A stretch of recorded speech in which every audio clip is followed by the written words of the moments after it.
ओम नमो भगवते वासुदेवाय। ओम नमो भगवते वासुदेवाय। ओम नमो भगवते वासुदेवाय।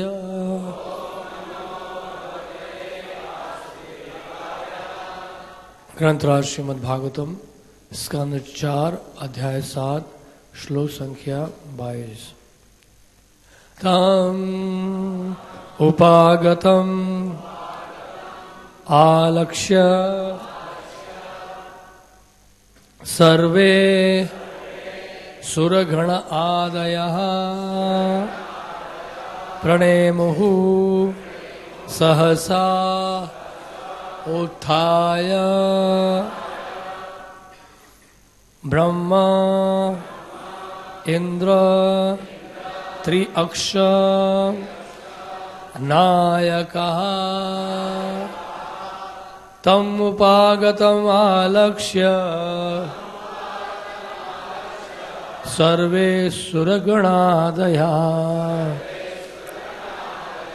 प्रणेमुः सहसोत्थाय ब्रह्मेन्द्र त्रयक्षनायकः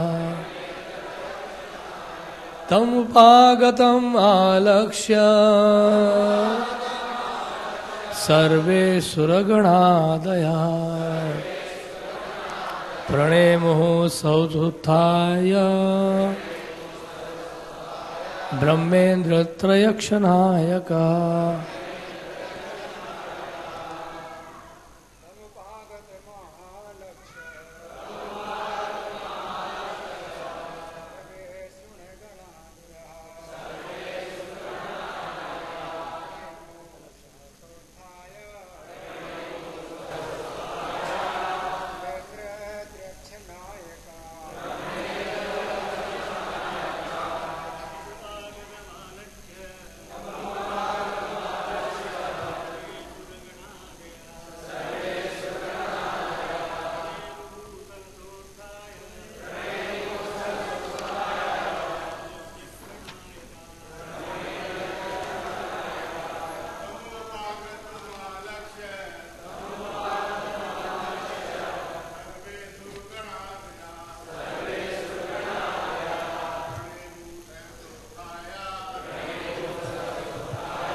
माताएं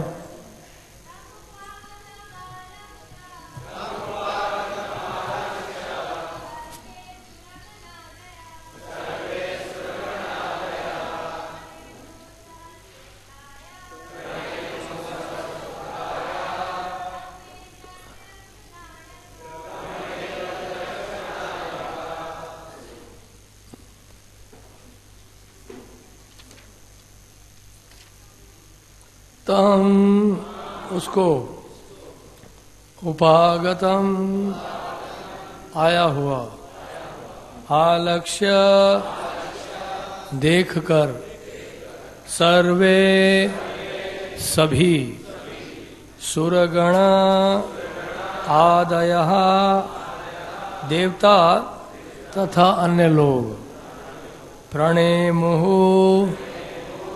नमस्कार सहसा तुरंत उत्थाय खड़े होकर ब्रह्मा जी इंद्रदेव त्रिअक्ष शिव जिनके 3 नेत्र हैं नायकः के नायकत्व में अनुवाद और तात्पर्य श्रील प्रभुपाद के द्वारा। श्रील प्रभुपाद की जैसे ही भगवान विष्णु दृष्टिगोचर हुए वहां पर उपस्थित ब्रह्मा शिव गंधर्व तथा सभी जनों ने उनके समक्ष सीधे गिरकर दंडवत सादर नमस्कार किया। अनुवाद दोहरा सकते हैं आप। जैसे ही भगवान विष्णु दृष्टिगोचर हुए, वहां पर उपस्थित ब्रह्मा, शिव, गंधर्व तथा सभी जनों ने उनके समक्ष सीधे गिरकर दंडवत सादर नमस्कार किया। तात्पर्य सुनिए श्रील प्रभुपाद जी के द्वारा। ऐसा प्रतीत होता है कि भगवान विष्णु, शिव तथा ब्रह्मा के भी परमेश्वर हैं। देवताओं, गंधर्वों तथा सामान्य जीवात्मा का तो कुछ कहना ही नहीं है। एक स्तुति में कहा गया है, यम ब्रह्मा वरुणेन्द्र रुद्र मरुतः, सभी देवता भगवान की पूजा करते हैं। इसी प्रकार ध्याना अवस्थित तद्गतेन मनसा पश्यन्ति यम योगिना, योगी जन विष्णु के रूप में अपना मन केंद्रित करते हैं। इस प्रकार भगवान विष्णु समस्त देवताओं, गंधर्वों द्वारा, यहाँ तक कि शिव तथा ब्रह्मा द्वारा भी पूज्य हैं। तद विष्णु परम पदम सदा पश्यन्ति सूर्ययः, अतः विष्णु ही श्री भगवान हैं। यदि ब्रह्मा ने इसके पूर्व शिव को अपनी स्तुति में परमेश्वर कहा था, किंतु जब विष्णु प्रकट हुए तो शिव भी सादर नमस्कार करने के लिए उनके समक्ष दंडवत गिर पड़े। ओम अज्ञानतिमिरान्धस्य ज्ञानाञ्जनशलाकया चक्षुरुन्मीलितं येन तस्मै गुरवे नमः। श्रीचैतन्यमनोभीष्टं स्थापितं येन भूतले स्वयं रूपकदा मह्यं ददाति स्वपदान्तिकं। वाञ्छाकल्पतरुभ्यश्च कृपासिन्धुभ्य एव च पतितानां पावनेभ्यो वैष्णवेभ्यो नमो नमः। जय श्री कृष्ण चैतन्य प्रभु नित्यानंद, श्री अद्वैत गदाधर शिवासादि गौरभक्तवृंद। हरे कृष्णा कृष्णा कृष्णा हरे हरे, हरे राम राम राम हरे हरे। फिर से एक बार सुन लीजिए अनुवाद।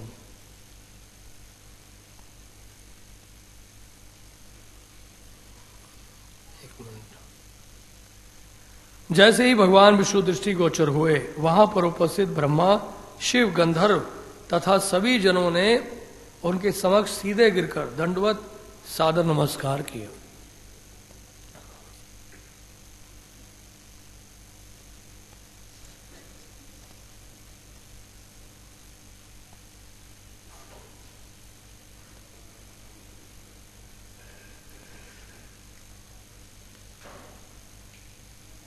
तो श्रील प्रभुपाद जी तात्पर्य बता रहे हैं कि ब्रह्मा जी ने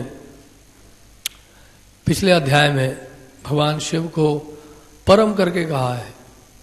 श्लोक संख्या 42 छठे अध्याय में, इसी चौथे स्कंद में ब्रह्मा जी ने कहा, हे शिव, मैं जानता हूं कि आप सारे भौतिक जगत के नियंता, दृष्टि जगत के माता पिता और दृश्य जगत से भी परे पर ब्रह्म है। मैं आपको इसी रूप में जानता हूं।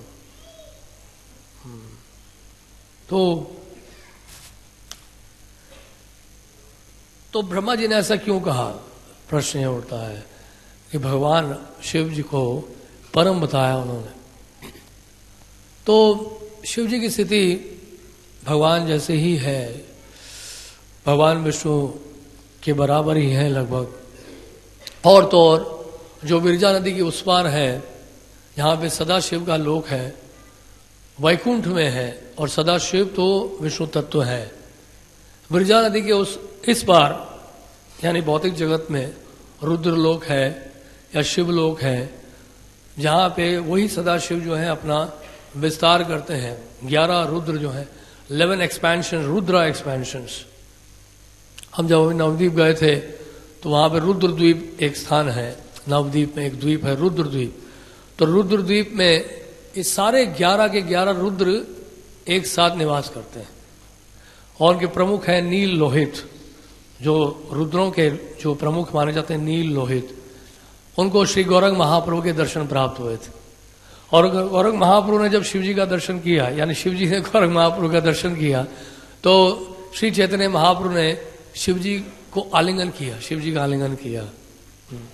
और महाप्रभु की लीला में भी देखते हैं कि कई बार जब शिव भक्त पूजा के लिए जा रहे होते थे तो शिव श्री चैतन्य महाप्रभु ये कहते थे कि मैं हूं Shiv, I am Shiva, I am Shiva, कि मेरी पूजा करो, मैं ही शिव हूं। तो ऐसा श्री चैतन्य महाप्रभु कह रहे हैं। और तो और जब श्री चैतन्य महाप्रभु बनारस गए, काशी विश्वनाथ के मंदिर में गए, और वहां पे काशी विश्वनाथ के सामने श्री चैतन्य महाप्रभु ने शिवाष्टकम का उच्चारण किया, जो मुरारी गुप्त ने चैतन्य चरित्र महाकाव्य में इसको लिखा है, शिवाष्टकम, जो कि श्री चैतन्य महाप्रभु के द्वारा बोला गया है। शिव जी की उन्होंने स्तुति की है 8 श्लोकों में। तो शिव जी की स्थिति लगभग भगवान जैसे ही है। इसके बारे में हम बहुत चर्चा कर चुके हैं पिछले कई प्रवचनों में, तो अभी सारा ध्यान तो इसमें नहीं होगा हमारा आज के प्रवचन में।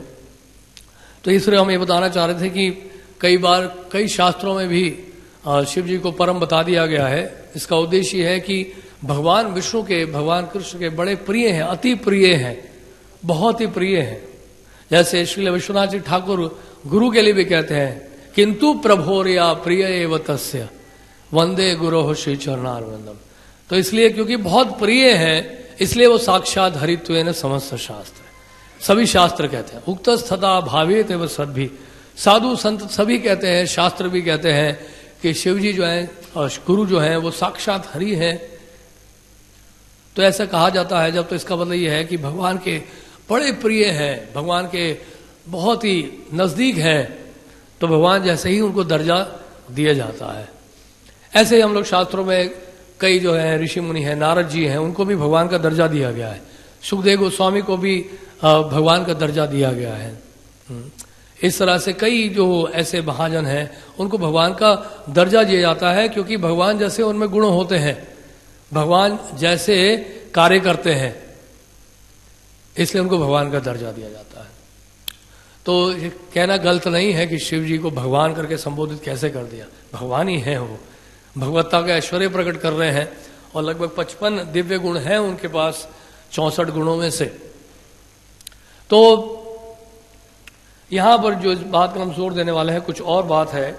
इस श्लोक में बताया जा रहा है कि ये देखते हुए कि भगवान आ चुके हैं, भगवान मौजूद हैं, अब उप आगतम आए हुए हैं, और उस समय सभी देवी देवतागण वहां पहुंचे हैं।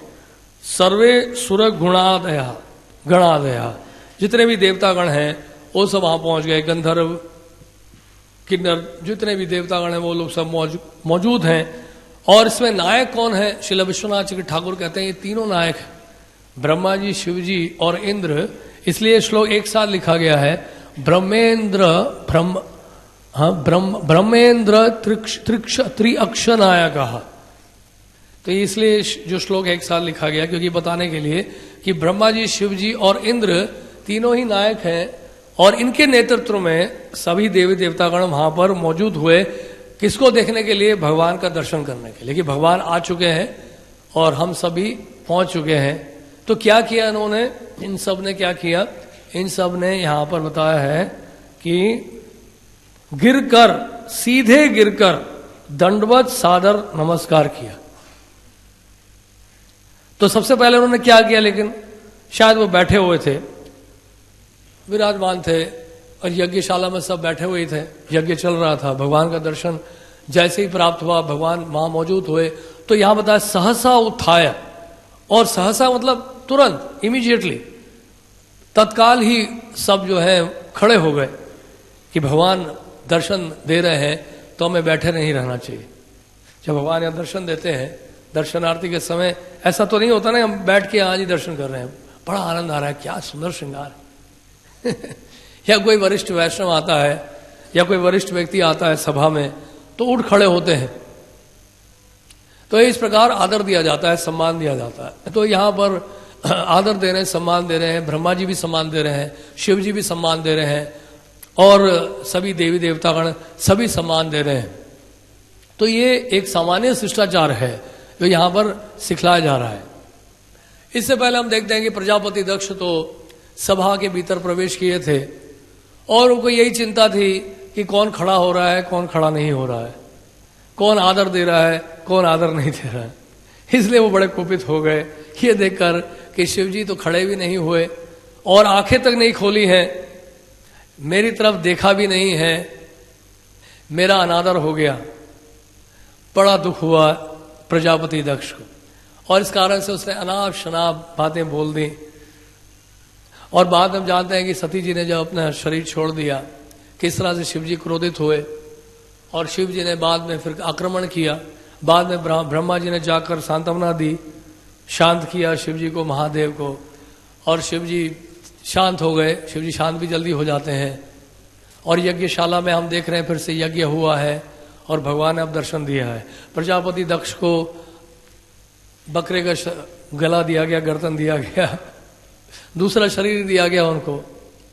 अब प्रजापति दक्ष जो है वो नम्रता का प्रदर्शन कर रहे हैं। शिव जी की उन्होंने स्तुति की है, शिव जी से क्षमा याचना की है और क्षमा याचना करते हुए शिव जी की प्रशंसा भी की है। तो शिव जी, हमने पहले भी बार बताया था कि शिव जी फॉल्स ईगो के, मिथ्याहंकार के अधिष्ठाता विग्रह हैं, प्रिजाइडिंग डिटी है फॉल्स ईगो। और संकर्षण वासुदेव भगवान विष्णु ये चेतना के, कॉन्शियसनेस के प्रिजाइडिंग डिटी है, प्योर कॉन्शियसनेस के, शुद्ध चेतना के अधिष्ठाता है भगवान विष्णु। लेकिन शिवजी जो है फॉल्स ईगो के अधिष्ठाता विग्रह हैं। और यहां हम देख रहे हैं कि प्रजापति दक्ष जब अपने गलती का एहसास कर रहे हैं और साथ में उन्होंने भूरी भूरी प्रशंसा की है महादेव की, शिव जी की, उनकी चेतना और शुद्ध हो गई प्रशंसा करके। और ऐसे में आज इन सबको मौका मिला है कि वो भगवान का दर्शन कर पा रहे हैं। तो ये बहुत जरूरी है समझना, शिक्षा की बात है कि जब तक हमारी चेतना शुद्ध नहीं हो जाती तब तक हम भगवान का दर्शन कर नहीं सकते, ये संभव ही नहीं है। और स्तुति करना तो छोड़िए, शुद्ध रूप में स्तुति तो हम सब करते हैं लेकिन शुद्ध चेतना से नहीं कर पाते, औपचारिकता से करते हैं। लेकिन यहां पर देवी देवतागण स्तुति कर रहे हैं, प्रार्थना कर रहे हैं, वंदना कर रहे हैं, प्रणाम कर रहे हैं, नमस्कार कर रहे हैं। ये नम्रता का ही एक विस्तार रूप है, दंडवत प्रणाम करना, दंडवत प्रणाम करना, साक्षात साष्टांग दंडवत, साष्टांग दंडवत किया। तो आज हम लोग जो जिस बात पे जोर देने वाले हैं आज के इस प्रवचन में, वो है दंडवत प्रणाम के बारे में। क्योंकि यहां पर एक शब्द आ गया है प्रणेमुहु। प्रणेमु का मतलब नमस्कार। सहस उत्थाय, खड़े होकर, खड़े हो गए और उसके बाद सबने साष्टांग दंडवत प्रणाम किया। तो ये दंडवत प्रणाम है क्या, इसके बारे में थोड़ा सा हम चर्चा करना चाहेंगे आज। तो दंडवत प्रणाम के बारे में बहुत सारी कथाएं भी हैं, बहुत सारी शिक्षाएं भी हैं।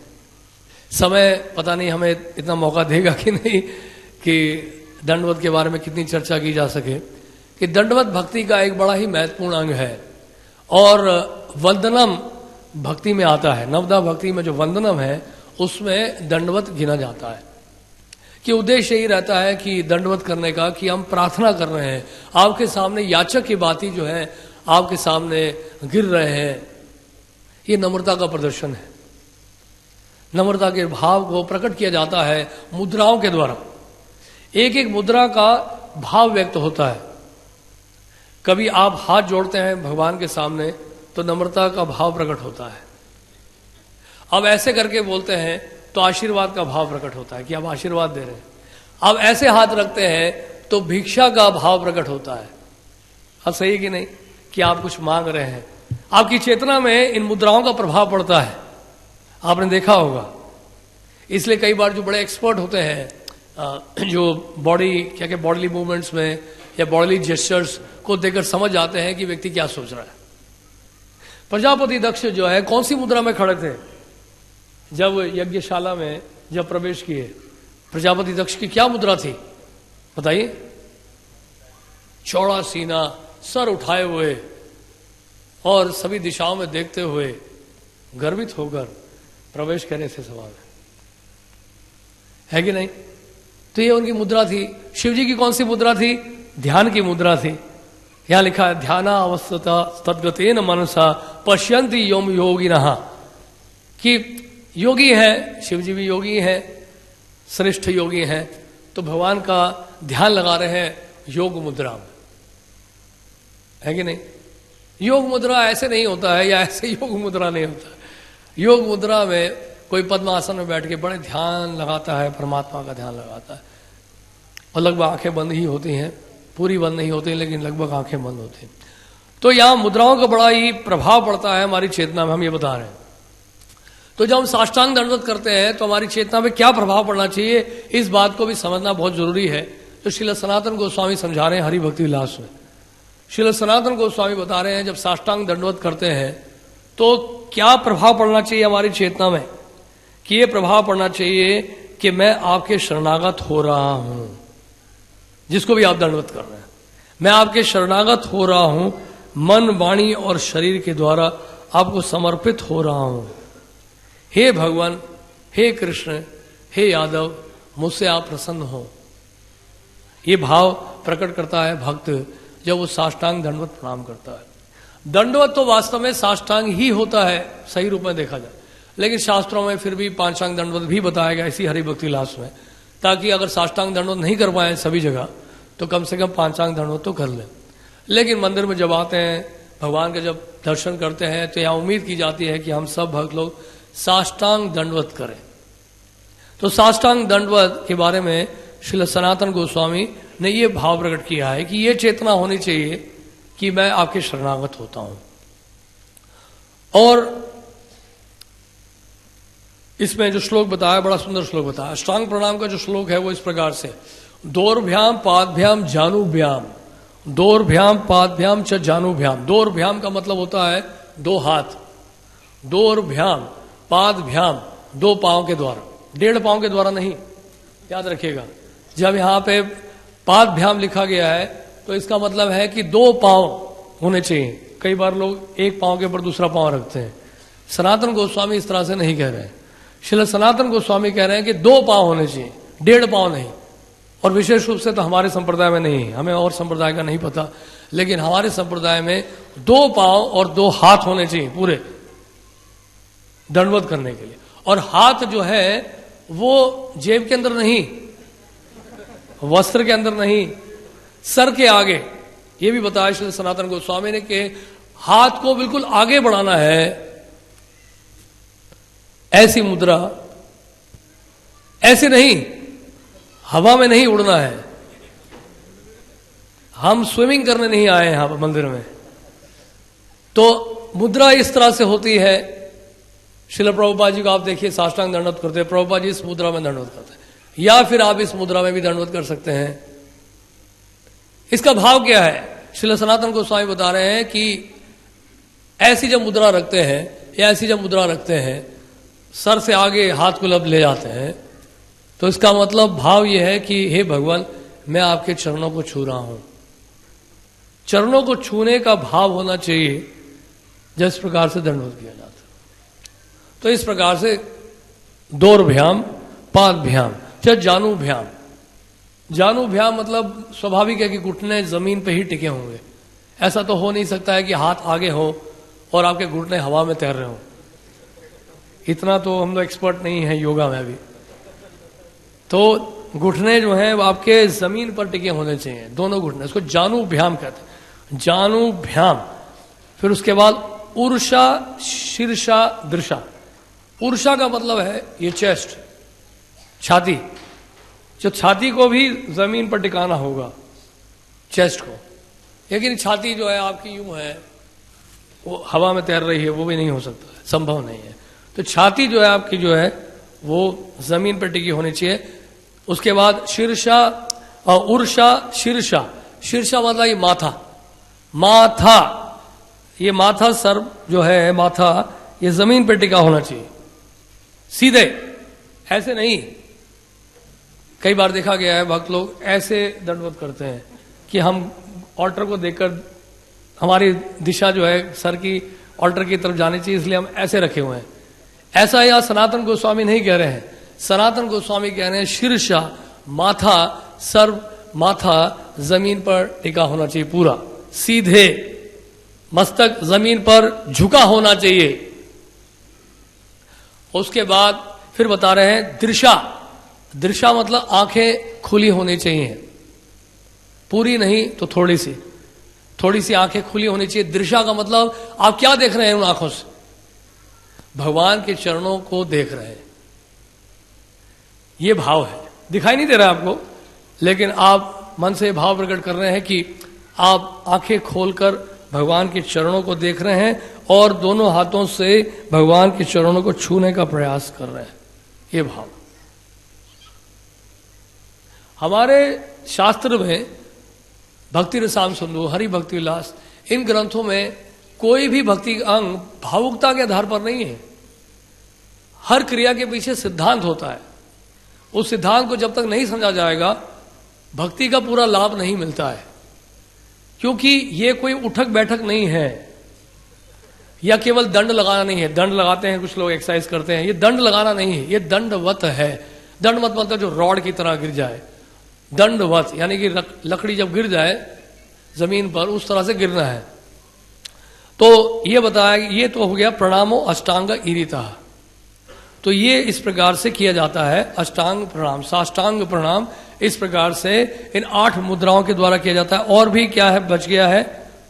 मन और वाणी, 6 बताया आपको हमने। और उसके अतिरिक्त क्या है?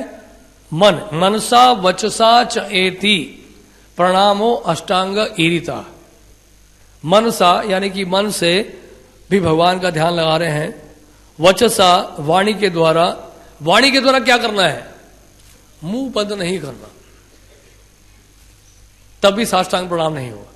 मुंह खोल के उच्चारण करना होगा मंत्र का।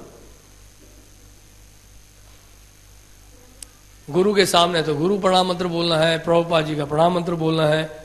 उसी तरह से आप ठाकुर जी के सामने हैं तो ईष्ट का प्रणाम मंत्र बोलना है। इस तरह से वाणी का उच्चारण, यानी कि उच्चारण होना चाहिए शब्दों का। जैसे आपने देखा होगा कि गुरु महाराज जब दीक्षा देते हैं तो भक्तों को बोलते हैं दंडवत करने के लिए। जब साष्टांग दंडवत करते हैं भक्त बोलते जोर से बोलो प्रणाम मंत्र, बोलते नहीं बोलते महाराज। तो ये विधि है।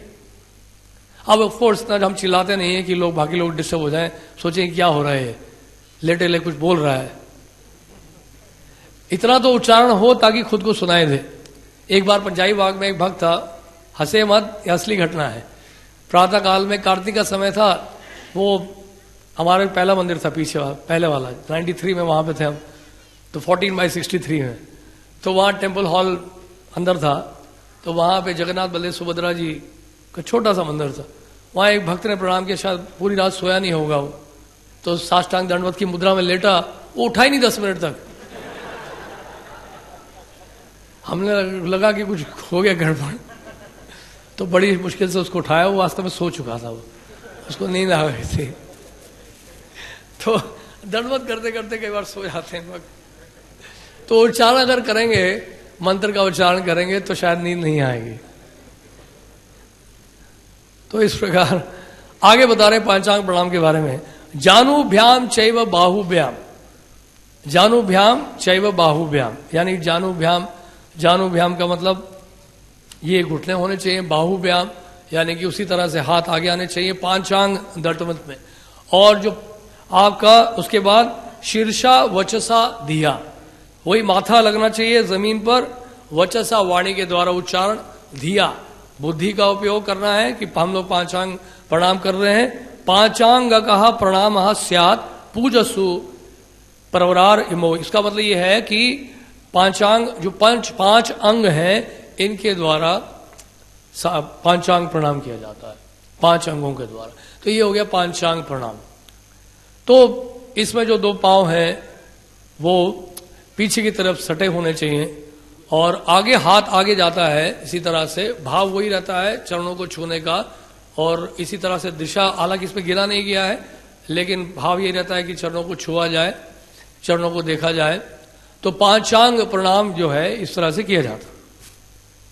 तो इस प्रकार से श्री सनातन गोस्वामी बहुत सुंदर वर्णन कर रहे हैं। कई बार हम वैष्णव प्रणाम में देखते हैं, वैष्णव प्रणाम जैसे हम बोलते हैं भक्तों को जब दंडवत करते हैं, वैष्णवों को जब दंडवत करते हैं, वांछा कल्पतरुभ्यश्च कृपा सिंधुभ्य एव च पतितानाम पावनेभ्यो वैष्णवेभ्यो नमो नमः। अब वैष्णव जो है वो क्या है, कल्पतरु के समान है, सभी वांछाओं को पूर्ण करने वाले हैं, कृपा के समुद्र हैं, पतितों का उद्धार करने वाले हैं। तो ये वैष्णवेभ्यो नमो नमः। यहां पर वैष्णवेभ्यो केवल एक वैष्णव नहीं, बहुत सारे वैष्णवों को प्रणाम कर दिया जाता है। क्योंकि इसमें क्या रहता है कि कई बार हो सकता है आप वैष्णव को प्रणाम कर रहे हैं, वो पता चला आसपास भी और वैष्णव हैं, तो कहीं गलती ना हो जाए कि एक ही वैष्णव की किया जा रहा है, तो जितने भी वैष्णव सामने होंगे सबको दंडवत हो जाता है जब वैष्णवेभ्यो नमो नमः बोलते हैं। तो इस प्रकार अब देखिए, कई हमारे आचार्य हैं, जैसे देवकीनंदन दास ने, उन्होंने बहुत सुंदर भजन लिखा है केवल प्रणाम के ऊपर। पूरा भजन है ये 12 प्यारों में, केवल भजन है केवल दंडवत के ऊपर। आपने सुना होगा लेकिन शायद ध्यान नहीं दिया होगा क्योंकि कई बार भजन गाया जाता है बिना अर्थ समझाए, तो उसमें फिर भजन का जो असली भाव है रह जाता है। तो देवकीनंदन प्रभु बोल रहे हैं इस भजन में, बहुत सुंदर बता रहे हैं, हम गा नहीं रहे हैं भजन को, सिर्फ मतलब समझा रहे हैं। वृंदावन वासी जत वैष्णवेर गण, प्रथमे वंदना कोरी शवार चरण। बहुत सुंदर भाव है। देखिए देवकीनंदन प्रभु जो है प्रातःकालीन में उठ के सभी वैष्णवों का स्मरण कर रहे हैं। इस तरह से आप अनगिनत वैष्णवों को दंडवत कर सकते हैं। क्या बोल रहे हैं, वृंदावनवासी जतो वैष्णवेर गण, प्रथमे वंदना कोरी शवारचरण। सबसे पहले मैं वंदना किसकी करता हूं, जो वृंदावनवासी हैं, ब्रजवासी हैं, उनको मैं दंडवत प्रणाम करता हूं। नीलाचल वासी जत महाप्रभुर गण, भूमि ते पोड़िया बंदो शवारचरण। क्या बात बोलिए, देखिए बोलते हैं कि नीलाचल वासी, नीलाचल में जो रह रहे हैं महाप्रभु के भक्तगण, उनको क्या कर रहा हूं मैं, जमीन पे गिरते हुए, भूमि ते पोड़िया, भूमि में गिर के मैं क्या कर रहा हूं, उनको भी दंडवत प्रणाम कर रहा हूं। आगे क्या कह रहे हैं, नवदीप वासी जत महाप्रभुर घण, सवारा चरणे बंदो हो या अनुरक्त। इसका मतलब नवदीप वासी, नवदीप धाम में या नवदीप वासी जहां महाप्रभु के भक्त हैं, मैं दंडवत प्रणाम करता हूं, सभी के चरणों में मैं वंदना करता हूं। फिर बता रहे हैं, महाप्रभु भक्त जत गौड़ देश स्थिति, सभार चरण बंदो करिया कोरिया प्रणति। गौड़ देश यानी कि नवदीप, मैं तो नवदीप तो पूरा नहीं है, गौड़ मंडल भी है, तो गौड़ मंडल का भी स्मरण हो गया, क्योंकि गौड़ मंडल बांग्लादेश में भी है, शांतिपुर है और कई स्थान है, एक चक्र है, जहां जहां महाप्रभु गए वहां पे भी तो भक्त होंगे, वहां के भक्तों को भी मैं सादर प्रणाम करता हूं। और क्या बता रहे हैं, आगे क्या बता रहे हैं, ये देशे वैश्य गौरांगिर गण, ऊर्ध्व भाव कोरी वंदो शवार चरण। अब ऐसा भी हो सकता है कि महाप्रभु के भक्त और किसी अन्य देश में भी होंगे, दिल्ली में है, मायापुर में है, जैसे कलकत्ता में है, बंबई में है, चेन्नई में है, न्यूयॉर्क में है, शिकागो में है, तो उन सब भक्तों को भी, वो महाप्रभु के जितने भक्त हैं देश विदेश में, कई देशों में, उन सबको भी दंडवत प्रणाम करता हूं। क्या भाव है देखिए यहां पर। तो इस प्रकार से बताया। फिर आगे बता रहे हैं, बहुत सुंदर बात बताइए, आगे देखिए, होई आचे न होई बेन प्रभु जत दास, सभार चरण बंदो दंते कोरी घास। क्या बात बोलिए, देखिए कि दंत में प्राचीन समय में कोई जब दंडवत करता था तो तृण को रखता था अपने दांत के बीच में ऐसे, और तृण को रख के ये विनम्रता का प्रतीक होता था, और उसके बाद वो दंडवत करते थे। तो यहां पर क्या बात लिखी है, होई आचे न होई बेन, जो भक्त हो चुके हैं और जो होने वाले हैं भविष्य में, उन सबको भी दंडवत करता हूं मैं। देखिए क्या भाव है, देखिए देवकीनंदन प्रभु का। इन भजनों को अगर याद किया जाए, इन भजनों का अर्थ समझ लिया जाए, तो स्वाभाविक रूप से भक्ति आगे बढ़ती है, क्योंकि ये वैष्णव का भाव है जो समझना बहुत जरूरी है। ब्रह्मांड तारिते शक्ति घोरे जोने जोने, ये वेद पुराणे गुण गाए जेवा सुने। वेद पुराण सब गाते हैं, सब बताते हैं क्या, कि एक एक जो गौड़िया वैष्णव है पूरे ब्रह्मांड को तार सकता है। क्या भाव है देखिए, एक एक गौड़िया वैष्णव शक्ति है कि पूरे ब्रह्मांड को तार सकता है वो। Hare Krishna, we like to welcome His Grace Akhiladhar Prabhu. He is Srila Prabhupada's disciple and he is in the Padayatra. He goes all over India. Hare Baba. उसके आगे बता रहे हैं, वंदना कोरीते मुई कत शक्ति धरी, तमो बुद्धि दोषे मुई दंभ मात्र कोरी। क्या बात बोली है देखिए यहां पर। इससे पहले बता रहे हैं, महाप्रभुर गण सब पतित पावन, ताई लोभे मुई पापी लोई न शरण। अब भाव क्या है इनका देखिए, देवकी नंदन का भाव यह है कि एक एक भक्त, क्षमा करिए, चैतन्य महाप्रभु जी के सभी पतितों को, भक्त पतितों को पावन करने वाले इसी लोभ से मुझे जैसे पापी ने भी उनकी शरण ग्रहण की है। फिर बता रहे हैं, वंदना करने की मैं भला कितनी शक्ति रखता हूं, तमोगुणी बुद्धि के इस दोष के कारण मैं तो वैष्णव की वंदना करने का मात्र दंभ ही करता हूं। मतलब दंडवत कर दिया लेकिन दंभ है अंदर से। ठीक है, मैंने आपसे क्षमा मांग ली है, मैंने आपको दंडवत नहीं किया था क्या, फिर भी आप मुझसे क्यों नाराज हैं? फिर भी चौड़ा हो रहा है, देखिए बहुत ही, मैंने दंडवत किया, क्षमा मांगा, फिर भी सुधरा नहीं है। तो ये भाव नहीं होता दंडवत का।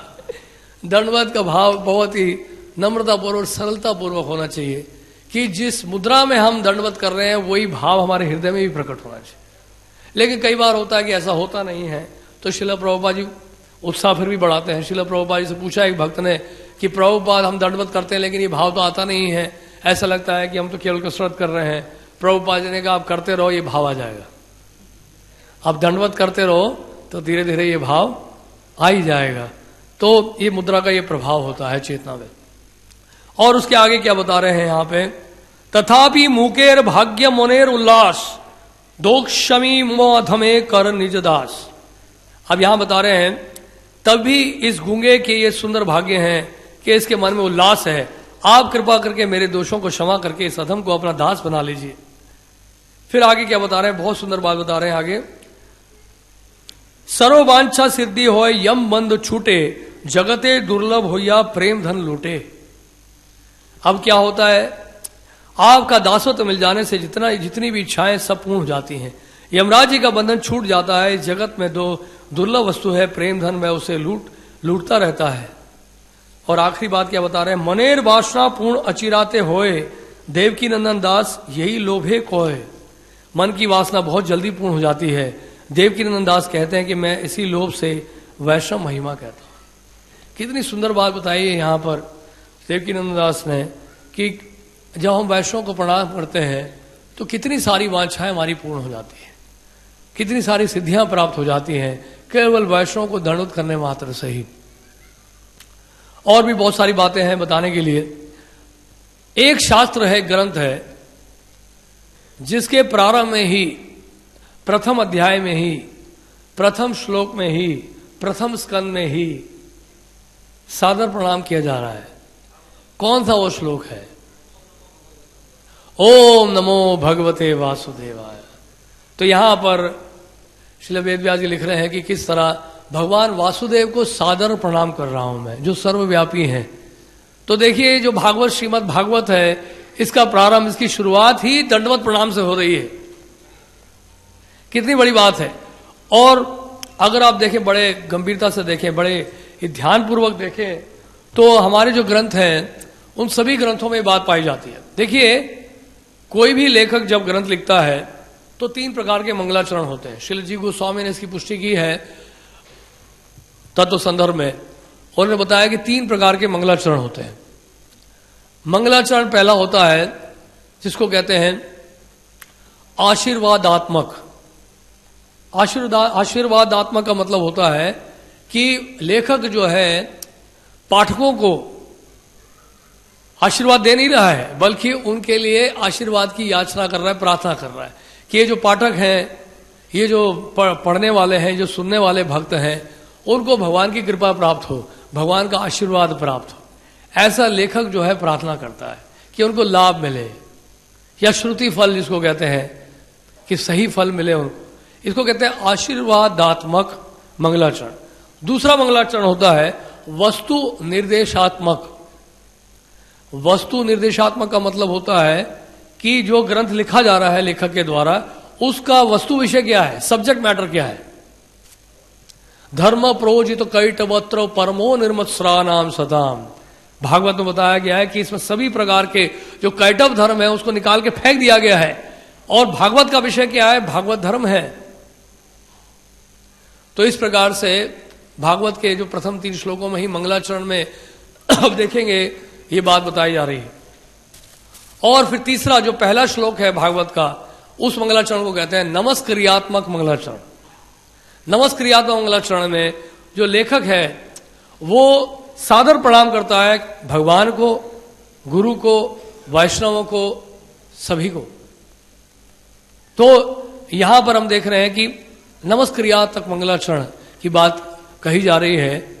तो इस प्रकार जो है आप श्रील कृष्णदास कविराज गोस्वामी भी श्री चैतन्य चरितामृत अगर आप खोलेंगे आदि लीला में प्रारंभ से ही प्रथम श्लोक में ही उन्होंने वंदना की है। वंदे गुरूंश ईश भक्तान ईशम ईशा अवतारकान तत्प्रकाशाम च तत्शक्ति ही कृष्ण चैतन्य समग्रकम। गुरु को, वैष्णवों को, भगवान के अवतारों को, भगवान के जो प्रकाश विग्रह हैं उनकी जो शक्तियां हैं, और स्वयं श्री कृष्ण चैतन्य महाप्रभु को श्रील कृष्णदास कविराज गोस्वामी सबसे पहले प्रणाम कर रहे हैं। आप देखिए, तो इस प्रकार सादर प्रणाम करते हुए इस ग्रंथ का शुभारंभ किया श्रील कृष्णदास कविराज गोस्वामी, और उसके बाद फिर नित्यानंद प्रभु को सादर प्रणाम कर रहे हैं। उसके बाद फिर अद्वैत आचार्य को प्रणाम कर रहे हैं। उसके बाद फिर पंच तत्व को प्रणाम कर रहे हैं। उसके बाद फिर 3 जो विग्रह हैं गौड़िया वैष्णव के, जो प्रमुख विग्रह हैं 3, मदन मोहन जी, गोविंद देव जी और गोपीनाथ जी को प्रणाम कर रहे हैं। कितना सारा प्रणाम कर रहे हैं, देखिए आप सोच के देखिए। श्रील कृष्णदास कविराज गोस्वामी ग्रंथ को लिखने से पहले क्या नम्रता का भाव उन्होंने प्रकट किया है, इसका अंदाजा भी नहीं लगा सकते। और उसके बाद फिर सभी वैष्णव पाठकों को भी प्रणाम कर रहे हैं, जो इन ग्रंथों का अध्ययन करेंगे वैष्णवगण, उनको भी प्रणाम कर रहे हैं श्रील कृष्णदास कविराज गोस्वामी। और उसके बाद फिर अपने दीक्षा गुरु को भी प्रणाम कर रहे हैं। गुरु को जो प्रणाम किया, यानी कि जो गुरु को प्रणाम सबसे पहले किया, उसमें कौन कौन आते हैं? दीक्षा गुरु भी आते हैं, शिक्षा गुरु भी आते हैं। शिक्षा गुरु में श्रील रूप गोस्वामी, सनातन गोस्वामी, जो 6 गोस्वामी हैं वृंदावन के, उन सबको भी प्रणाम कर रहे हैं। फिर गदाधर पंडित को प्रणाम कर रहे हैं। इस तरह से वे सभी को प्रणाम करते हुए इस ग्रंथ का शुभारंभ कर रहे हैं। क्या भाव है श्रील कृष्णदास कविराज गोस्वामी का? जगाई मदाई होते पापिश पुरी शेरे कीट होते मुही से लगिष्ट। कह रहे हैं श्रील कृष्णदास कविराज गोस्वामी की जगाई मदाई से भी ज्यादा पापी हूं मैं, जो मन में जो कीड़ा है उससे भी ज्यादा पतित हूं मैं, उससे भी ज्यादा गिरा हुआ हूं मैं। वृंदावन दास ठाकुर के लिए उन्होंने लिखा कि वृंदावन दास ठाकुर जो लिख दिया है केवल मैं उनका उचिष्ट ही ग्रहण कर रहा हूं। क्या भाव है देखिए श्रील कृष्णदास कविराज गोस्वामी का इस ग्रंथ को लिखने से पहले। वो ये नहीं कह रहे हैं कि मुझे सब कुछ आता है, बाकी सब जो पहले लिखा गया है वो सब निरर्थक है, अब असली ग्रंथ मैं पेश कर रहा हूं। आपको पता होना चाहिए कि कौन सा ग्रंथ लिखा जा रहा है, असली तत्व तो इसमें आपको समझ में आएगा। ऐसा नहीं कहा श्रील कृष्णदास कविराज गोस्वामी। श्रील कृष्णदास कविराज गोस्वामी कितने महान आचार्य हैं, जिन्होंने इस ग्रंथ की रचना इतनी नम्रता की भावना से प्रकट की है, और ये भी बोला है कि मैं वृद्ध हो चुका हूं, मेरे हाथ कांप रहे हैं, मैं ठीक से चल नहीं पाता हूं, ठीक से देख नहीं पाता हूं, मुझे पता नहीं ये ग्रंथ कैसे पूरा होगा। श्रील प्रभुपाद जी भी भाव प्रकट कर रहे हैं जब ग्रंथ की रचना कर रहे हैं कि मैं भी वृद्ध हो चुका हूं, और मैं जितने भी जो मेरे शिष्यगण हैं, भक्तगण हैं, उन सबसे प्रार्थना कर रहा हूं, उन सबसे मैं याचना कर रहा हूं कि मैं ग्रंथ को पूरा कर पाऊं। प्रभुपाद जी भी ये भाव प्रकट कर रहे हैं। देखिए, तो ऐसे भाव में जो सादर दंडवत प्रणाम होता है, उस दंडवत प्रणाम का बड़ा महत्व है। लेकिन ऐसा नहीं होना चाहिए कि मुंह में राम बगल में छुरी हो कि आपको दंडवत कर रहे हैं ये दिखाने के लिए कि हमने क्षमा मांग ली है, लेकिन पिछले से हम योजना बनाएंगे कि कैसे आपको गिराया जाए। दंडवत प्रणाम का वास्तविक भाव भी तो समझना जरूरी है। तो इस प्रकार से चैतन्य चरितामृत में और बहुत सारी कथाएं हैं जो हम बताना चाहेंगे आपको। कल जैसे मधुमंगल प्रभु ने बताया कि जैसे श्रील रघुनाथ दास गोस्वामी प्रयास कर रहे थे, बहुत प्रयास कर रहे थे श्री चैतन्य महाप्रभु के पास जाने का, जगन्नाथपुरी जाने का, लेकिन उनका प्रयास हमेशा विफल हो रहा था। उनके घर में उनके पिता गोवर्धन मजूमदार ने उनका विवाह भी करा दिया सुंदर कन्या से, और इतना बड़ा जमींदारी का कार्य भी था, बहुत धन था उनके पास, वहां से छूट के निकल ही नहीं पा रहे थे और उनको कैद करके ही रखा था एक तरह से। शांतिपुर भी भेजा गया तो वापस उनको बुला लिया गया, सैनिकों के साथ भेजा गया कहीं वहां से भाग ना जाए। रघुनाथ दास गोस्वामी के ऊपर बड़ा कड़क पहरा था, उनको डर था कि कहीं ये फुल टाइम ना बन जाए, श्री चैतन्य महाप्रभु की शरण पूरी तरह से ना ले ले। फिर बाद में लेकिन जो भी है वो शुद्ध वैष्णव तो नहीं थे, सकाम वैष्णव थे, सकाम भक्त थे, तो लेकिन उनमें अच्छी बात ये भी थी कि उनकी दीक्षा भी करा दी यदुनंदन आचार्य से, और दीक्षा लेकर उनका और भाव बढ़ गया गौरंग महाप्रभु के लिए, और उनका प्रेम तीव्रता से बढ़ गया। अब पता चला कि पानीहाटी में नित्यानंद प्रभु आए हैं, और जहां नित्यानंद प्रभु कैसे आए हैं, उनका आह्वान हुआ है। नित्यानंद प्रभु गौरंग महाप्रभु, नित्यानंद प्रभु जहां पर होते हैं वहां महाप्रभु ही प्रकट होते हैं। तो श्री चैतन्य महाप्रभु वहां व्यक्तिगत रूप से तो मौजूद नहीं थे, लेकिन उनका वहां पर आविर्भाव हुआ और श्री चैतन्य महाप्रभु प्रकट हुए वहां पर। जो गुह्यतम भक्त है वो श्री चैतन्य महाप्रभु नित्यानंद प्रभु को दोनों को ही साथ देख पा रहे थे। नित्यानंद प्रभु तो मौजूद थे व्यक्तिगत रूप से, लेकिन श्री चैतन्य महाप्रभु का आविर्भाव हुआ। और वहां जब पहुंचे श्री रघुनाथ दास गोस्वामी ने देखा कि नित्यानंद प्रभु वहां बैठे हुए हैं, नित्यानंद प्रभु को दूर से दंडवत किया। श्री रघुनाथ दास गोस्वामी दूर से रघुनाथ दास गोस्वामी ने दंडवत किया।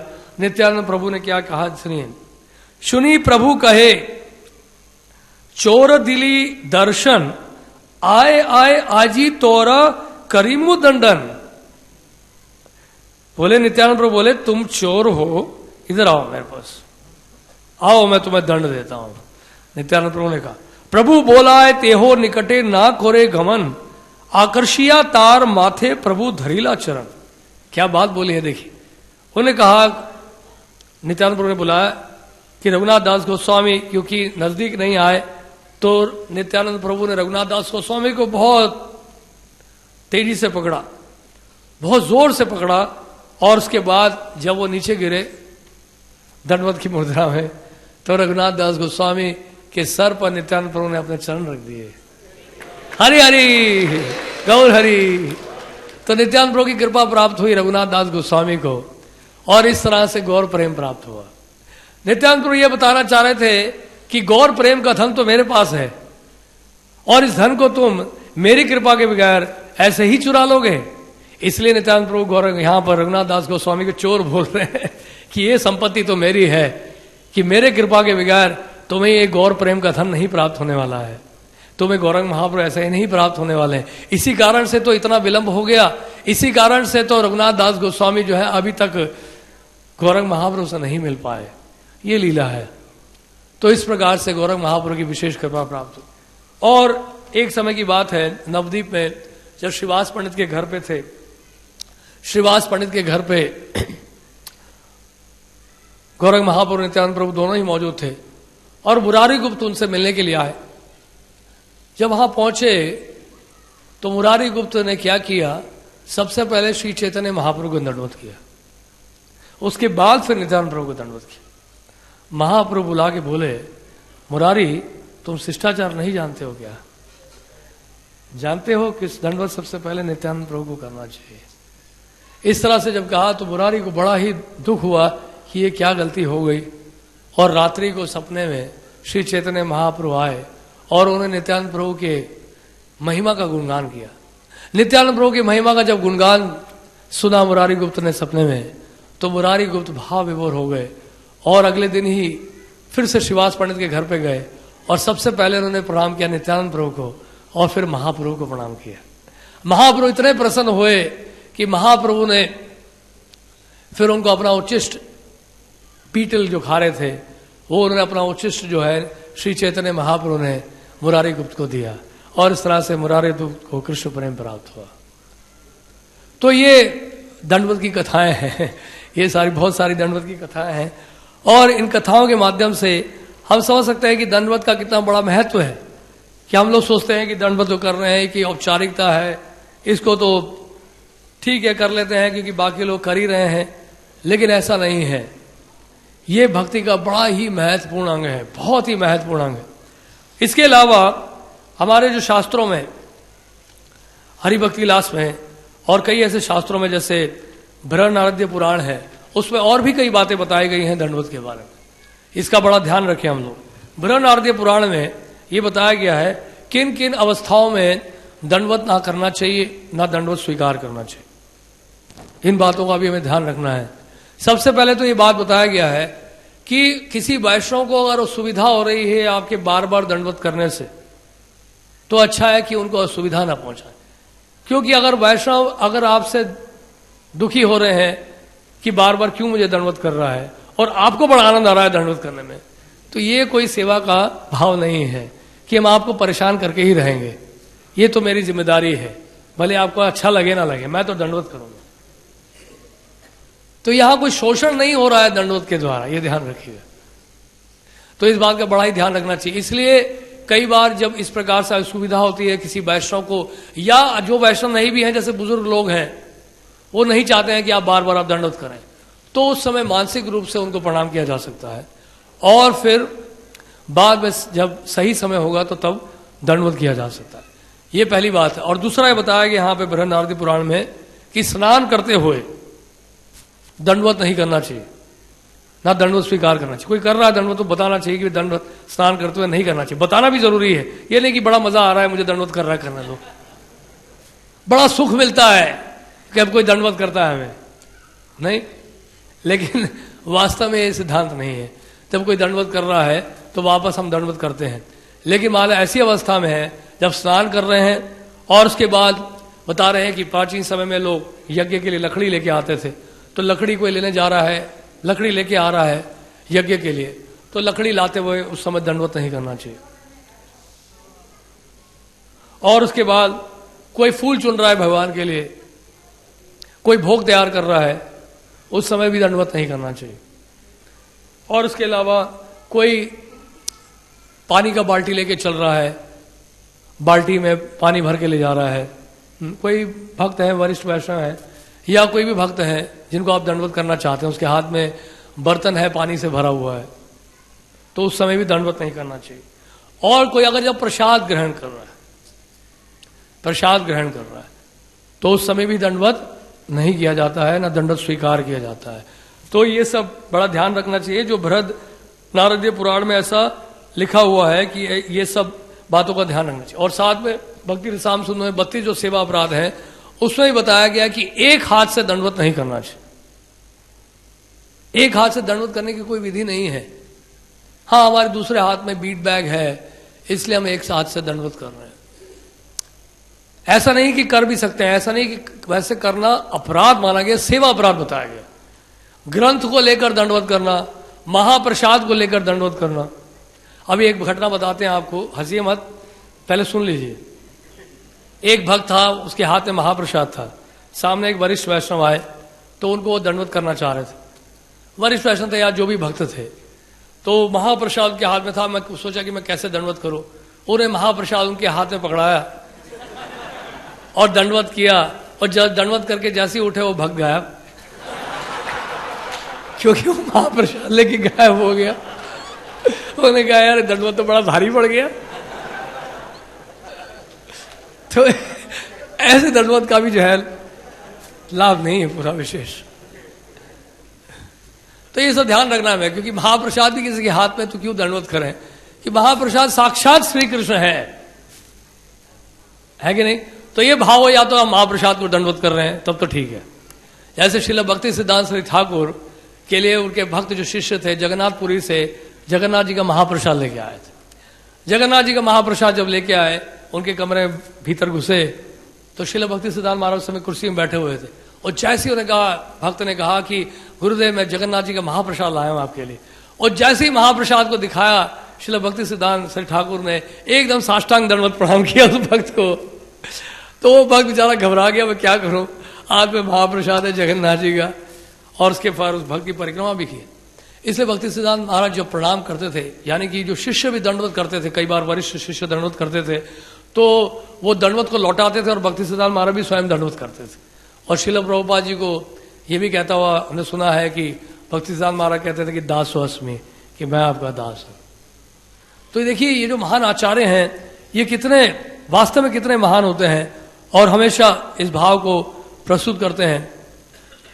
तो ये इन बातों का हमें बड़ा ध्यान रखना है जो यहाँ बताया गया है कि किस किस अवस्था में हमें दंडवत नहीं करना चाहिए। और हाथ में बीट बैग है, कई बार बीट बैग भी होता है और दंडवत करना पड़ जाता है, क्योंकि बीट बैग हमारे जो आंदोलन में जो सिस्टम ये है कि बीट बैग हमेशा रखना चाहिए साथ। तो कोई दंडवत कर रहा है तो स्वाभाविक है कि बीट बैग आपके हाथ में, तो कम से कम व्यवहारिक रूप से अगर बीट बैग को आप इधर उधर नहीं रख सकते तो कम से कम बीट बैग जो है जमीन पर नहीं लगना चाहिए। तो कई भक्त जो है हमारे जितना मित्र जैसे बीट बैग बिल्कुल पीछे रख लेते हैं और फिर दंडवत करते हैं ताकि हाथ पूरा आगे बढ़ा सके। तो स्टैंडर्ड जो है, एक्चुअल जो स्टैंडर्ड है वो ये है कि बीट बैग के साथ भी दंडवत नहीं करना चाहिए।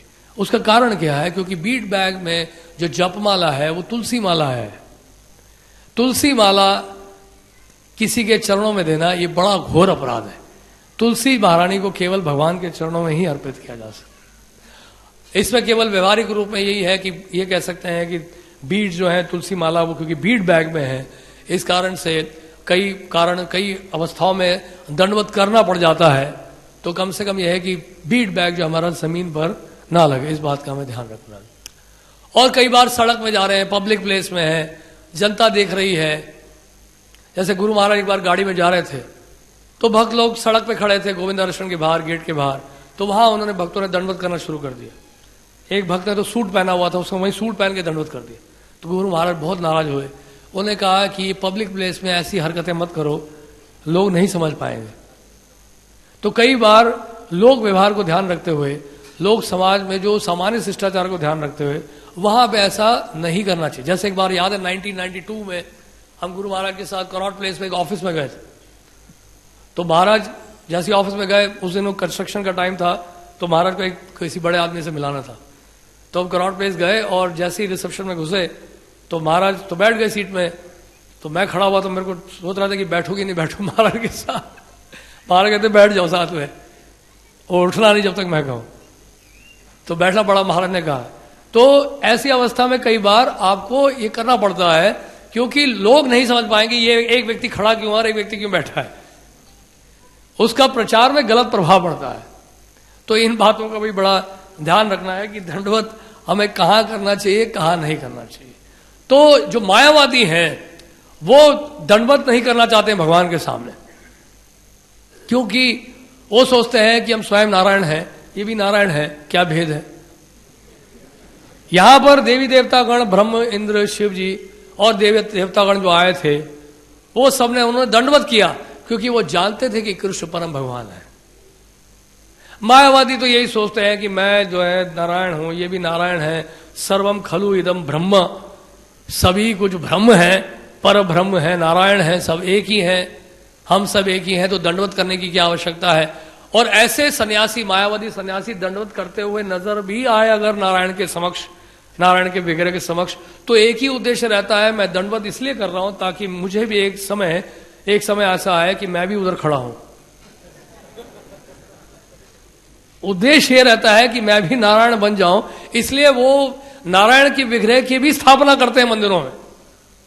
कई शंकराचार्य के जो मंदिर बनाए गए, स्थापित मंदिर हैं, वहां पर भगवान विष्णु का है विग्रह। तो श्रील भक्तिविनोद ठाकुर जैन धर्म में बता रहे हैं कि ऐसे मायावादी भले ही वो विष्णु की पूजा करें फिर भी वो वैष्णव नहीं है, क्योंकि उनका उद्देश्य क्या है, स्वयं नारायण बनना। और सन्यासी जो है वो तो स्वयं नारायण मानते ही हैं, इसलिए एक दूसरे को ओम नमो नारायणाय कहते हैं या नमो नारायण कहते हैं। ओम नमो नारायण तो श्री संप्रदाय का मंत्र है, लेकिन वो एक दूसरे को क्या कहते हैं, नमो नारायण। इसलिए जब श्री चैतन्य महाप्रभु से सार्वभौम भट्टाचार्य मिले और सार्वभौम भट्टाचार्य ने उनको जब कहा नमो नारायण है, तो श्री चैतन्य महाप्रभु ने नमो नारायण नहीं बोला। श्री चैतन्य महाप्रभु ने कहा कृष्ण मतिरस्तु आपकी मति हो कृष्ण में। श्री चैतन्य महाप्रभु ने क्या भाव प्रकट किया। सार्वभौम भट्टाचार्य ने गलती नहीं की क्योंकि साक्षात नारायण मौजूद थे, इसलिए उनको सुकृति मिल गई वहां। इसलिए उनको भी सार्वभौम भट्टाचार्य को अपराध नहीं लगा कि सार्वभौम भट्टाचार्य ने जाने अनजाने में वास्तव में नारायण को नारायण बोला है। लेकिन श्री चैतन्य महाप्रभु जगन्नाथ मंदिर में गए और जगन्नाथ जी का केवल दर्शन किया, अभी बलदेव सुभद्रा जी को देखे तक नहीं। पहली बार जब श्री चैतन्य महाप्रभु जगन्नाथ मंदिर में प्रवेश किए, जगन्नाथ जी का दर्शन करने मात्र से ही वहीं पे साष्टांग दंडवत कर दिया, वहीं मूर्छित हो गए। बलदेव सुभद्रा जी को देखने का समय नहीं था चैतन्य महाप्रभु के पास। वो तो सारा ध्यान उनका जो है जगन्नाथ जी के ऊपर था।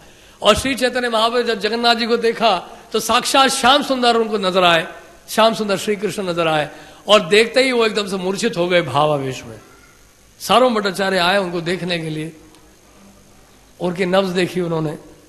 जो प्राचीन समय में जो वैद्य थे वो केवल शारीरिक ही जो आपकी स्थिति है उसको ही नहीं बता सकते थे, बल्कि आपकी आध्यात्मिक स्थिति क्या है वो भी नाड़ी से बता देते थे। ये होता था आयुर्वेद की जो दक्षता थी। इसलिए सारों भट्टाचार्य ये जानते थे नाड़ी विद्या। उन्होंने हाथ छू के देखा, सारे लक्षण देखे, उनकी श्वास चल रही है कि नहीं, रुई तक लगा के देखा। उन्होंने कहा ये तो जीवित है, और ये कोई साधारण संत नहीं नजर आ रहा है, तो बहुत उच्च कोटि का संत है, बहुत बड़ा ट्रांसेंडेंटलिस्ट है। लेकिन ये नहीं समझ पा रहे ठीक से कि ये साक्षात भगवान नारायण आए हैं, श्री चैतन्य महाप्रभु, साक्षात श्री कृष्ण आए हैं। इसलिए उन्होंने देखे उनको बोल दिया कि नमो नारायण। लेकिन श्री चैतन्य महाप्रभु सही आशीर्वाद दिया, कृष्णेर मतिरस्तु। इसलिए जब आशीर्वाद दिया जाता है तो आशीर्वाद, सही आशीर्वाद अगर किसी को देना ही है, किसी अपने से जूनियर को, तो आशीर्वाद के शब्द यही होने चाहिए, कृष्णेर मतिरस्तु, कि कृष्ण में आपकी मति हो। तो इन बातों का बड़ा ध्यान रखना है। इसलिए यमराज जी कहते हैं छठे स्कंद में भागवत के कि उन पापियों को लेकर आओ जिन पापियों के मस्तक जो है भगवान के सामने नहीं झुके हैं।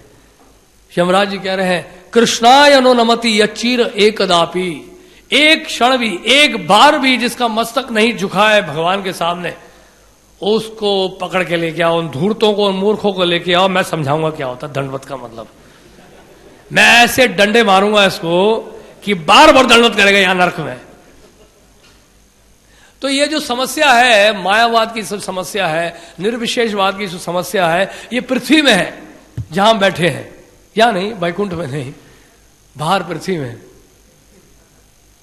मायावाद जो है केवल पृथ्वी में है, स्वर्ग लोक में मायावाद नहीं है। इसलिए यहां ब्रह्मा जी, इंद्र, शिव जी, ये सब अच्छी तरह जानते हैं कि भगवान नारायण कौन है, भगवान विष्णु कौन है, ये उनकी स्थिति को जानते हैं। वहां मायावाद फैला ही नहीं, मायावाद की कोई आवश्यकता नहीं है, मायावाद का कोई स्थान नहीं है। प्रत्येक देवी देवता जानते हैं कि भगवान कौन है और सही रूप से भगवान की स्तुति कर रहे हैं। इसी कारण से भगवान को सादर प्रणाम कर रहे हैं।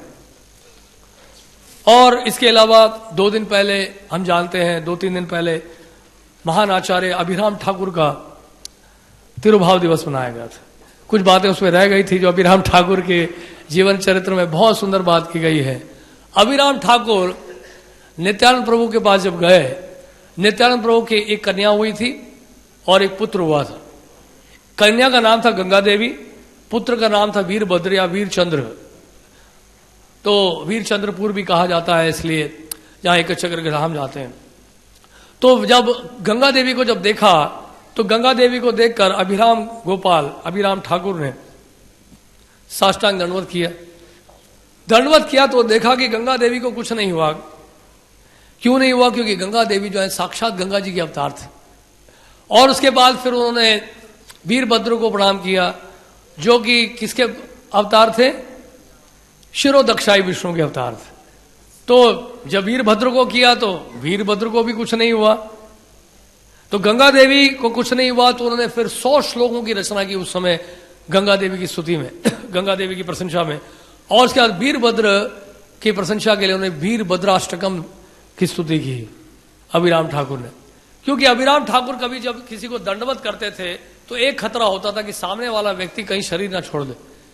क्योंकि जब भी कोई कहता कि मेरे पास शालिग्राम शिला है, अगर वो शालिग्राम शिला सच नहीं होती तो वो पत्थर जो है क्रैक हो जाता था और बिल्कुल चूर चूर हो जाता था।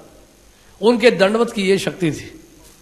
अभिराम ठाकुर किसी को दंडवत करते, नास्तिक लोग इसलिए घबराते, नास्तिक मायावादी लोग दूर से साइड लोग जो है दूर से ही देख के भाग जाते, कहीं हमें दंडवत करेगा तो हम लोग तो खत्म हो जाएंगे। इसलिए अभिराम ठाकुर जब आते तो सब भाग जाते थे, दूर दूर भाग जाते थे। अभिराम ठाकुर श्रीराम सखा के अवतार थे। लेकिन अभिराम ठाकुर जब श्रीखंड पहुंचे और रघुनंदन ठाकुर से वहां पर जब मिलने के लिए आए तो रघुनंदन ठाकुर उनसे मिलना चाह रहे थे अभिराम ठाकुर से, लेकिन वो इतनी आसानी से नहीं मिल पा रहे थे। तो बता रहे कौन सा स्थान है? बोरडंगा। बोरडंगा में जब जाकर अभिराम ठाकुर जब मिले वहां पर रघुनाथ ठाकुर को, तो रघुनाथ ठाकुर को प्रणाम किया अभिराम ठाकुर ने, लेकिन रघुनाथ ठाकुर को भी कुछ नहीं हुआ, क्योंकि रघुनाथ ठाकुर जो है वो प्रद्युम्न के अवतार थे। तो लेकिन जो साधारण व्यक्ति होते थे, नास्तिक होते थे, मायावादी या साहिज्य होते थे, वो अभिराम ठाकुर को दूर से देख के ही भाग जाते थे। तो ये सारी बहुत सारी दंडवत की कथाएं हैं, और यही बताया गया श्रील रघुनाथ दास गोस्वामी प्रत्येक दिन 2000 वैष्णवों को दंडवत करते थे, और प्रत्येक दिन 1000 दंडवत करते थे गिरिराज जी को जब श्री राधा कुंड में थे, और प्रत्येक दिन 1 लाख नाम भी लेते थे। ये रघुनाथ दास गोस्वामी का दिनचर्या था रोज का। इसके अलावा वो एक प्रहर के लिए गोरख महापुर की अंत लीलाओं का भी वर्णन करते थे। तो हमारे जो इस आंदोलन में, हमारे जिस संप्रदाय में दंडवत प्रणाम का बड़ा महत्व है। तो 2-3 मिनट रह गए हैं, समय बहुत कम है, क्योंकि आज 9:15 तक समय ले रहे हैं कि संडे होने के कारण। एक घटना आपको बताते हैं, 2-3 घटना आपको बता देते हैं जल्दी से। चलो 2 घटना बता देते हैं, समय कम है। Srila Prabhupada ji Los Angeles airport जब पहुंचे, लॉस एंजलिस एयरपोर्ट था, नहीं कौन सा एयरपोर्ट था, तो वहां पे करीब 700 भक्त पहुंचे थे प्रभुपाद जी को रिसीव करने। 700 डिवोटीज कभी गए आज तक एयरपोर्ट में? 700 भक्त गए थे। हाँ, हमारे जो भक्ति रसामृत महाराज हैं, जब वो बेलगांव मंदिर छोड़ रहे थे और जब वो रेलवे स्टेशन पहुंचे थे, तो जानते हैं 700 भक्त पहुंचे थे उनको छोड़ने के लिए बेलगांव। ये असली घटना है। तो ये प्रभुपाद जी के समय हुआ था कि प्रभुपाद को रिसीव करने के लिए 700 डिवोटीज वहां पहुंचे थे एयरपोर्ट में, और कितना उच्च स्वर से कीर्तन हो रहा था। वो कीर्तन का क्या आनंद होगा सोच नहीं सकते। और सब भक्त लोग आप जानते ही हैं कि इस भक्त लोग सब लोग गाते थे साथ में, सब लोग नृत्य भी करते थे। ऐसा नहीं कि एक गा रहा और पीछे लोग खड़े हैं कि कब हमारे प्रभुपाद आएंगे, ऐसा नहीं था उस समय।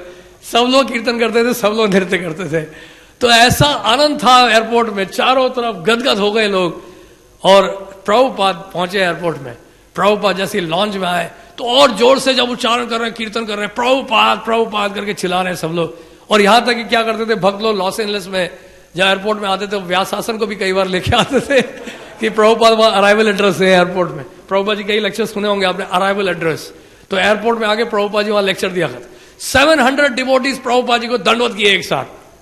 और ये जब दंडवत देखा, वहां के जो कस्टम ऑफिसर्स हैं, ये कस्टम ऑफिसर नहीं, वहां के जो सिक्योरिटी ऑफिसर्स हैं, हाँ कस्टम ऑफिसर भी, Prabhupada international airport international flight लेके आए हुए थे, तो कस्टम ऑफिसर जो सिक्योरिटी ऑफिसर्स हैं, उन देखा कि 700 अमेरिकन सब मिलकर जब दंडवत कर रहे हैं, तो सिक्योरिटी ऑफिसर और कस्टम ऑफिसर भी सब भी दंडवत करने लगे।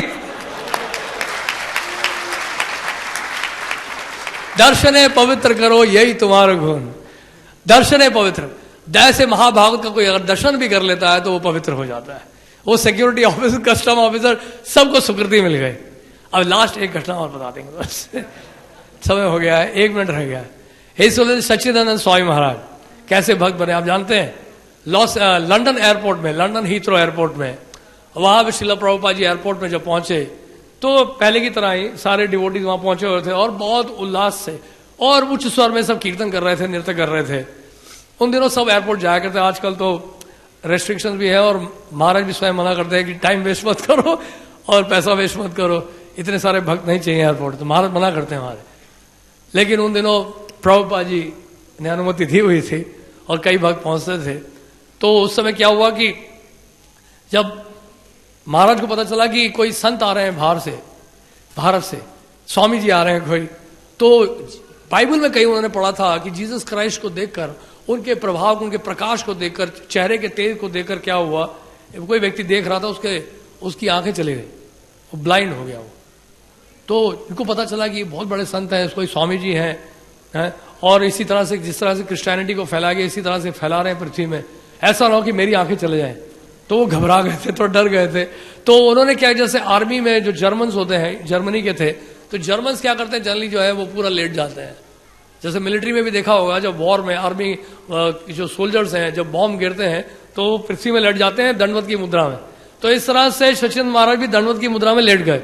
सामने से प्रभुपाद आ रहे हैं, कीर्तन चल रहा है, केवल कीर्तन की आवाज सुनाई दे रही है, और उनको लगा बड़ी, उनको थोड़ा सा जिज्ञासा हुई कि मैं प्रभुपाद जी को थोड़ा देख लूं, स्वामी जी को। तो कौन से स्वामी जी हैं ये, इतने सारे भक्त आए हुए इनसे मिलने के लिए। तो धीरे धीरे उठे और सामने देखा, उन्हें क्या देखा, प्रभुपाद जी के चेहरे में वाकई में तेज देखा उन्होंने, महाराज ने बताया था अपना एक्सपीरियंस। प्रभुपाद जी के चेहरे में ऐसा एफल्जेंस था, ऐसा एफल्जेंस था कि प्रभुपाद जी को देखने मात्र से ही प्रभुपाद जी के पीछे पीछे चलती है वो। सच्चिदानंद महाराज को किसी ने प्रीच नहीं किया, प्रभुपाद जी की दृष्टि मात्र से ही जो है महाराज भक्त बन गए। सोच के देखिए आप, देखिए ये है पावर। तो प्रभुपाद जी को जैसे ही देखा, प्रभुपाद जी के पीछे चलते चलते गए और लंदन से कहां पहुंच गए, जर्मनी पहुंच गए और जर्मनी में टेंपल ज्वाइन कर लिया। ये है उनके दंडवत करने का प्रभाव कि उन्होंने क्या श्रील प्रभुपाद जी को क्या दंडवत क्या कर दिया और इस्कॉन में ज्वाइन कर लिया। और आज भी महाराज प्रचार कर रहे हैं जर्मनी में, बहुत अच्छा प्रीचिंग कर रहे हैं आज भी महाराज। तो ये बहुत सारी कथाएं और बहुत सारी बातें थी, समय नहीं है, इससे बहुत सारी घटनाएं हैं।